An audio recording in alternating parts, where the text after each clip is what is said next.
One is the formatting of the subject line. And yes, there are best practices related to the formatting of the subject line. And then the other side of that is the content of the subject line.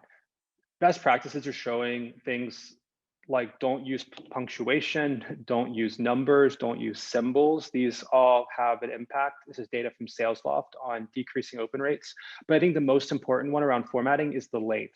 A lot of subject lines that I receive from people that email me, they're really long, they want to be really descriptive, or they look like they're a template. It's like first name hyphen whatever. And you can kind of tell that these are a templated email or they're just too long. And the downside of the lengthy subject line is that it decreases what I'm seeing when I get a notification on my phone or on my watch, or even the preview text on the desktop.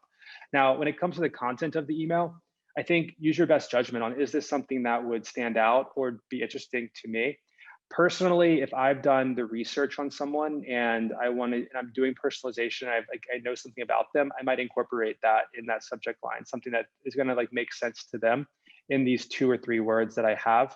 Even just something as like quick question or basic stuff, like things that would make you want to open an email. Try to do something that piques curiosity or interest, or even just something that that would just be different than what everyone else is sending. And lots of times everyone else is sending are things like first name brackets company, which used to work really well. And there was a sales thought leader that suggested that recently on a webinar. And the next email I sent with that format, I went to spam. So I feel like if everyone is sending the exact same formatting, then you're increasing your chances of landing in spam. So I kind of like the anti-rule here is don't do what all the sales influencers are saying to do, because those types of tactics end up getting saturated where everyone's doing them, and they're more likely to land you in spam or just be ignored by the recipient. So be authentic. If you can solve a problem, maybe call that out, but try to keep the subject line to 2 or 3 words, whatever you end up doing. And just think about it as like the only purpose of the subject line is get them to open the email.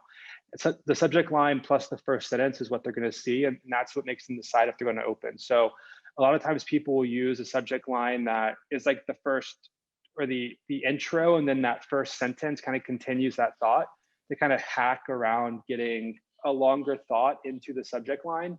But it's really a short subject line and a longer preview text, and they can complete that thought. So a few different ways to look at it. Just be short and try to stand out, I think would be the framework I'd run any ideas through.